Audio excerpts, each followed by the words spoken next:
जानना चाहूंगा कि बाबर का डीएनए मुसलमान में है। हिंदुस्तान का मुसलमान तो बाबर को अपना आदर्श मानता नहीं है, वो तो मोहम्मद साहब को अपना आदर्श मानता है, सूफी संतों की परंपरा को अपना आदर्श मानता है। लेकिन सभापति महोदय, मैं जानना चाहूंगा कि बाबर को लाया कौन? बाबर को इब्राहिम लोदी को हराने के लिए राणा सांगा लाया था। तो मुसलमान तो बाबर की औलाद हैं और तुम गद्दार राणा सांगा की औलाद हो, ये हिंदुस्तान में तय हो जाना चाहिए। अगर बाबर की तो आलोचना करते हैं। रामविलास सुमन जी ने क्या कहा, क्योंकि इतिहास के पन्ने सब पलट रहे हैं। बीजेपी के सोचिए क्या इतिहास का पन्ना पलट रहे हैं। बीजेपी के लोग किस बात पे बहस कर रहे हैं? उनके बड़े बड़े नेता जिन्होंने संविधान की शपथ ली, वो किस बात की बहस छेड़ना चाहते हैं? औरंगजेब की बहस छेड़ना चाहते हैं। तो अगर रामविलास सुमन जी ने भी इतिहास का कोई पन्ना पलट दिया, जिस पन्ने में अगर इस तरह की भाव लिखा होगा, 200 साल पहले 100 साल पहले हम लोगों ने तो इतिहास लिखा नहीं।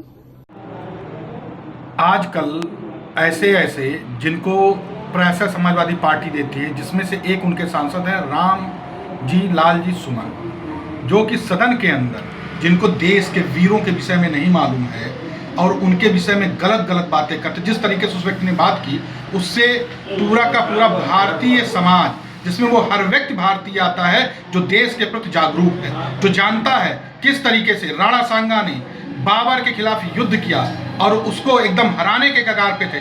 भारत के लोग और भारत की परंपराओं का ध्यान रखते हुए राणा सांगा ने रात के समय कभी भी युद्ध नहीं किया, अपने विरोधियों पे भी नहीं किया। लेकिन ये मुगल, जिनकी कोई नीति नहीं थी, कोई वो नहीं था, उन्होंने रातों में आक्रमण करके उनकी सेना को हराया, जिससे वो हार गए और उसके बावजूद भी वो देश के लिए लड़ते रहे और उन्होंने अपना सर्वस्व निछावर कर दिया। उस परिवार के, उस वीर के ऊपर इस जैसा निकृष्ट जानकार, जिसको निकृष्ट कहा जाए क्योंकि उसकी मानसिकता मरी हुई है। उसकी मानसिकता इसलिए मरी है क्योंकि उसे ना अपने देश के लोगों के विषय में जानकारी है, ना देश के वीरों के विषय में जानकारी है, ना देश के इतिहास के विषय में जानकारी है। उसे सिर्फ और सिर्फ वोट की जानकारी है।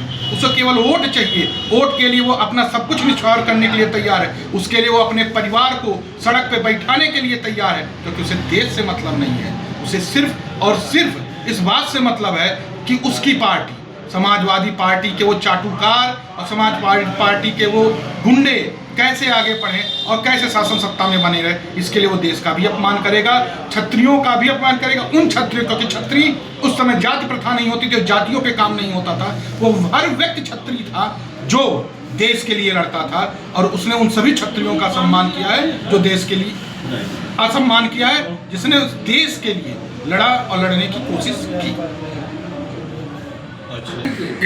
इसका तो मैं पूर्ण भर्त्सना करता हूं कि उनको इस तरीके का कार्य नहीं करना चाहिए। कोई देश का वीरों का अपमान करे तो क्या देश की जनता उसके लिए खड़ी नहीं होगी?